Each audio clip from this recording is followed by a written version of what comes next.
শত্রুর নামের ওপর একবার সূরা লাহাব পড়ে ফুঁ দিলে শত্রু জীবিত থেকে মৃত্যুর মতো হয়ে যাবে, আপনার কোনো ক্ষতি করতে পারবে না।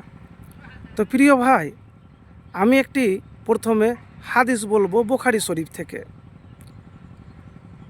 হজরত ইবনে আব্বাস রাজিয়াল্লাহু তাআলা হতে বর্ণিত আছে যে নবী করিম সাল্লাল্লাহু আলাইহি সাল্লাম বাতহা নামক স্থানে গিয়ে একটি পাহাড়ের উপর আরোহণ করলেন এবং উচ্চস্বরে ইয়া সাবা ইয়া সাবা, হে ভোরের বিপদ, হে ভোরের বিপদ বলে ডাক দিতে শুরু করলেন। অল্পক্ষণের মধ্যে সমস্ত কুরাইশ নেতা সমবেত হলো। তখন রাসূলুল্লাহ সাল্লাল্লাহু আলাইহি সাল্লাম বললেন, যদি আমি তোমাদেরকে বলি যে সকাল অথবা সন্ধ্যায় শত্রুরা তোমাদের উপর আক্রমণ চালাবে, তবে কি তোমরা আমার কথায় বিশ্বাস করবে? তখন সকলেই বলল, হ্যাঁ হ্যাঁ, অবশ্যই বিশ্বাস করব। তখন নবীজি বললেন, শোনো, আমি তোমাদেরকে আল্লাহর ভয়াবহ শাস্তি আগমনের সংবাদ দিচ্ছি। তখন আবুল আহাব কথা শুনে বলল, মানে আল্লাহ রসুলের চাচা, তোমার সর্বনাশ হোক, তোমার সর্বনাশ হোক, তোমার সর্বনাশ হোক, তোমার সর্বনাশ হোক। তারপরে এই সূরা লাহাব নাজিল হয়। আল্লাহ রাব্বুল আলামিন এই সূরাটিকে নাজিল করেন।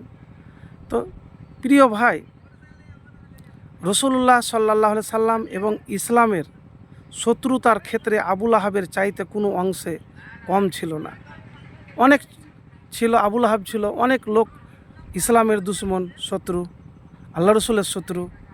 তো জীবনে আপনি চলাফেরা করছেন, গ্রামে আছেন, পাড়ায় আছেন, পরিবারের হয়তো এমন গোপনে ক্ষতি করতে চাইছে, আপনাকে নিচে নামাতে চাইছে।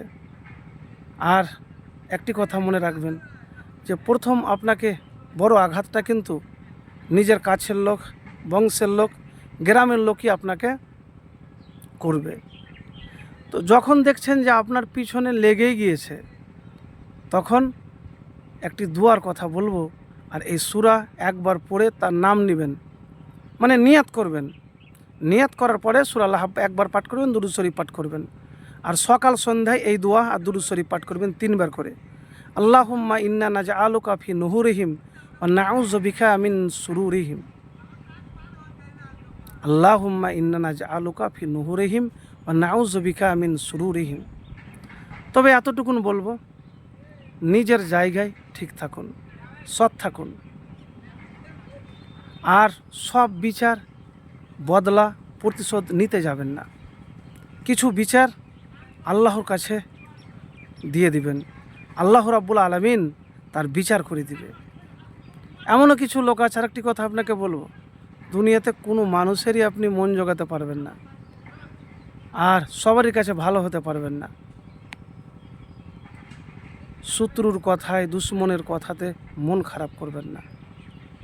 এতটুকুন বলবেন, আল্লাহ আমার ব্যাপারে ইলজাম লাগাচ্ছে, অপবাদ দিচ্ছে, তুমি তার বিচার করে দাও।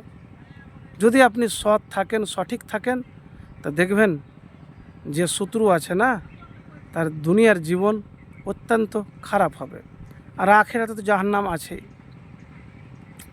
তো প্রিয় ভাই, আমি এতটুকুন বলবো,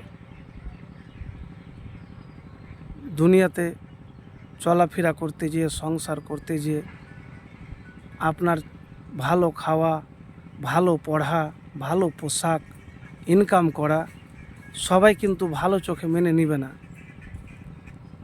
তো যেই রকম দুনিয়াতে শত্রুও আছে, নবীজি সাল্লাল্লাহু আলাইহি সাল্লামও বলে দিয়েছেন যে তাদের থেকে বাঁচার, রক্ষা পাওয়ার কথা বলে গিয়েছেন। তো এই সূরার আমল করলে আর এই দোয়া পাঠ করলে ইনশাআল্লাহ আপনার ক্ষতি করতে পারবে না।